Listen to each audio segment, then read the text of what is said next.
How you doing, NBL Supercoaches? Very sorry that I did miss last week's video, but we're back for our round 14 results vid and the buy, hold, and sell heading into round 15. And I did make 112 ranks last week, which was good. A nice improvement after the issues I've had not owning Casey Prather and that big miss, unfortunately. But with the late news that PJC was going to be out for 5 games, or was kind of guaranteed that he was going to miss some time, I did sell him to Trey Kell, which was cool. And unfortunately, I didn't start him though. I stuck with Keandre Cook instead, which cost us a few points there, 30 odd, 40, whatever it was, maybe a little bit less with the 50%er, but a little bit of a miss on that front. And I did bring Tanner Groves in last week though, which was awesome, and he started for me and picked up the 71 points. So that's what helped me get to the 485 and make some ranks there. I had Harrison, I had Kendrick Davis as captain, which was good, and then Montrez for his 64. Also, we had Dazes 27, Drimix 26 in his single game there, and he's on the double this week, which is good. So I think I brought him in last week as well with Tanner, or maybe the week before, but I haven't made my changes early this week, and the theory here is to get all doubles on the park, and I didn't want to miss out in that forward center position. So I do lose Keandre Cook, and I wanted to get DeWalton Jr., but price just not allowing me to get 2 guns in. So, and I am, in that case, taking the punt on Matt Mooney at 244. It saves me 30k, but allows me to get up to a Froling type of player there, over 300k, which I would have had about 280 to spend, which is not really too much at that price. So in this case, I did decide to go Cook and Glover to Frolic and Matt Mooney, which is probably the first time you've seen my actual straight up trades in a while, which is fun as well. So those trades do allow me to play Frolic in the start this week and have Tanner Groves on the bench, which is cool because he's got the single. There's a lot of teams on a double. Adelaide do not this week, but in this case, I am going to be, I need to make sure I at least got 1 double on the park in that forward slot. So Montrez is going to stick there with the single. Tanner's got the single as well. Day's got the double, but I do think Montrez can probably outdo him. Unfortunately, that wasn't the best trade a couple of weeks ago. Olbrich's on the double as well. Same with Drivich. So yes, just my Adelaide guys, and then Mr. Tanner Groves. So I'm just very, very happy that I did end up picking Tanner.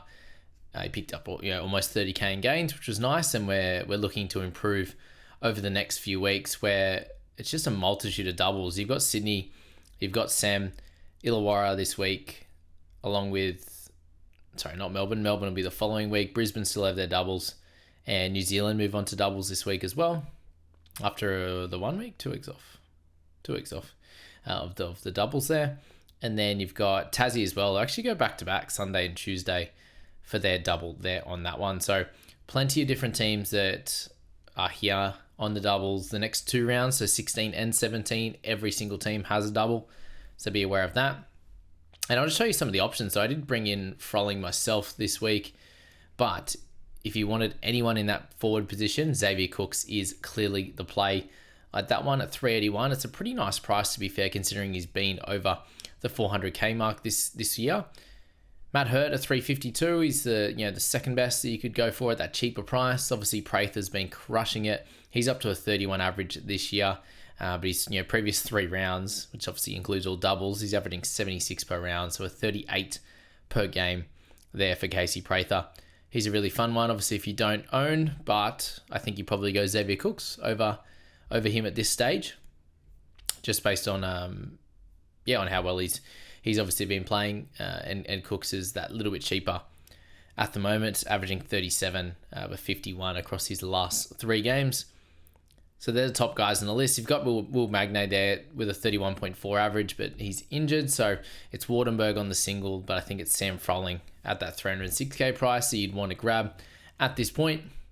If you did need it in that sort of mid-tier and you want someone that you think can hit you like a 50 or 60 average at a reasonable price at 238, then Bannon will be that guy now that he's been back for a few weeks now, which is good.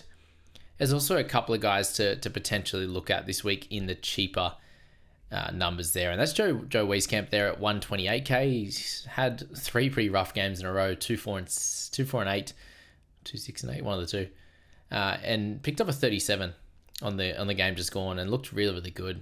So he's someone at 128k that has the dual position forward and guard that could really do a job for you if you need to create some cash, whether it's for this week and getting a secondary really good player, or for next week if you're looking to try and get yourself to, if you can't get to Cooks this week, if you can't get to one of those gun guards in a DeWalton Jr. or something like that, then that extra little bit of cash could be very helpful for you.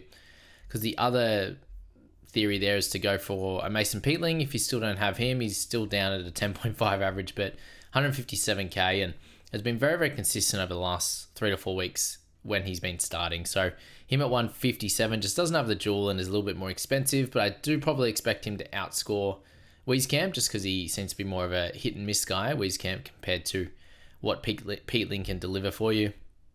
You have a few other guys in that guard spot, which we'll talk about a little bit later. But in terms of guys you might want to sell, you've got guys like Almanza, you've got Ben Henschel, you've got Angus Glover, you've got Menenga. All these guys could easily be sold if you need to get down to a cheaper guy to get to a more expensive guy. I personally own Darius Days and I wouldn't be touching him at the moment. He is all over the shop and I still can't believe he didn't get that block. It was a clear, really good block and they didn't give it to him. That was frustrating. And then you've got Cam Oliver at 242, coming off some really low scores and lost 36k and has a higher break even, obviously, near the 60 mark. But for him, we know that he can come back and do really well. And at 242, he has more upside than someone like Bannon at that same price. Do you wait till next week and get a Tanner Groves? There's a few question marks there. You obviously might want to be getting some cash in the bank to get a Bryce Cotton next week when they come into doubles as well. So there's a few things to think about, and that's where I think someone like Sam Froling is a very nice, very easy type of guy to look at, that's for sure.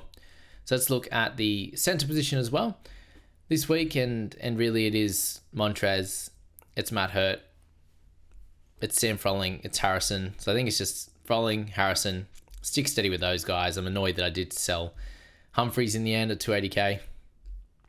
He's just had a really good couple of weeks, surprisingly, after that first week with Montrez there. Coming back, he just really was tough to get minutes, tough to get any points there. And then since then, he's done really, really well, which has been frustrating. But center's a very tough position. I think you're just holding Tyrell, mixing it in with Froling. And then over the next couple of weeks, you could get to some of these more expensive guys or move Montrez to the center position if you wanted to do that, or Matt Hurt, something like that. Could be really cool in that position. And then to finish things off in the guard slot, Mooney is the guy, obviously at the cheapest price, then DeWalton Jr.,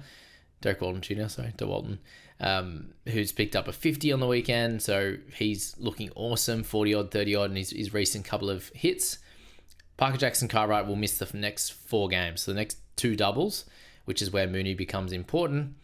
The best guard on the list right now, outside of Kendrick, is going to be Jalen Adams. He's been scoring incredibly well and has moved himself up to 406k. This last month for him has been spectacular after spending a lot of time injured and a lot of time off the bench. He's come out and absolutely crushed it. You've got Cotton in there hitting a 51 last game and he's up at 491k. And if you did have the money eventually, then Cotton's going to be the guy you want to partner Kendrick in the guards. But yeah, money's going to be a factor. Some people might be saving their pennies and getting a Casey Prather to a Cotton, and that would be a really good play as well. I jumped on Trey Kell last week and he was at 344. Now he's up to 376. So he's getting closer to those guys ahead of him. Nathan Sobey at 411, which is crazy. It just shows that there's so many good players right now in the guard position at good prices. And Tyler Harvey's had a tremendous bunch of weeks as well, hitting a 55 across his double, a little bit lower than what he has been scoring at a 57 average, but it's been really consistent at 350.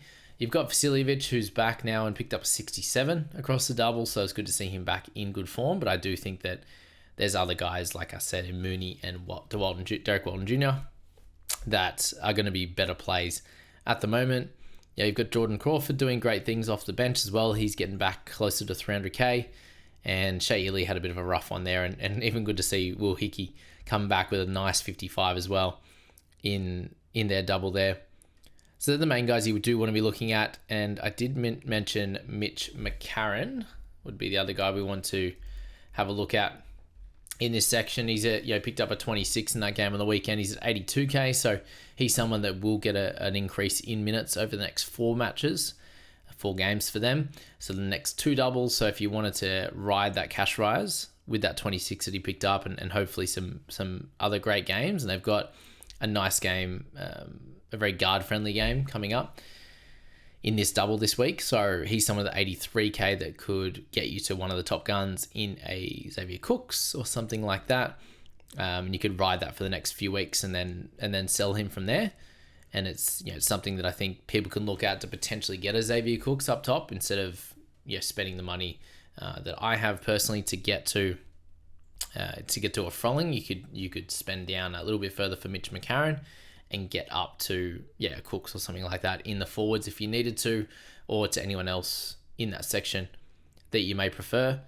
I'm looking at myself right now, and if I was to do that, it just doesn't allow me to get the guns on park that I need. But you might be in a different situation where you have Prather, you already have Frolling or something like that, and you might be looking to get to a Cooks or get up to one of these other higher price guys, and going to a McCarron is the play that works best for you. So there's definitely a few different options that you can go for this week that will put you in good stead to do really well.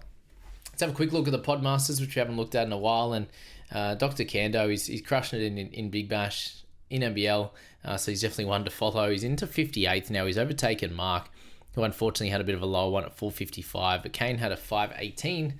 He's at 58th. Mark's at 69th this now. Cameron is at 175. Brendan's at 181. And Banksy, they're one rank apart, which is pretty funny, at 182. So they've had a nice storming bunch of weeks there, Brendan and Banksy from the Basketball Blokes.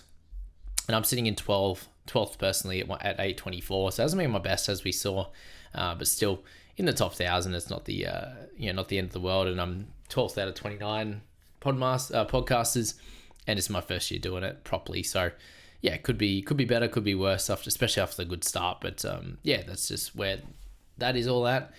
JBFA crew, we've got David and Jared ahead of me in first and second. We've got John, Liam, Heath ahead of me in fourth in JBFA crew 2. And then I am first in front of Corey, Tyler, and Jason in JBFA crew 3. So that'll be fun to see how that one continues to go. And we're still ranked 1 in out of 14. What's it, 14 players? Yeah, 14 players in the JBFA crew 1, and actually number 2 in number 2, which is good fun as well. So there you go, guys. We'll leave it at that. That's coming into round 15, which does start tonight. So make sure you get in, make your trades, and get your team set up for the next bunch of weeks, because it's doubles, and we know we just want the best players in the park as much as we can. Doubles is all we want, and some decent scores. We don't want bench guys from now. If we can, especially next week, I think, fix up any of the 200k guys and get guys that are in a bit of form, you can easily get them in for a week or two and trade them out, just because we at this point we have the majority of players that we want in our sides, that you can just make moves around the fringes to get you that extra 10 to 15, 20 points and get you going. So that's the NBL video for this week. I wish you guys all the best of luck with plenty of games coming up. Lots of double day games, which will be great. And we'll see you in the next one.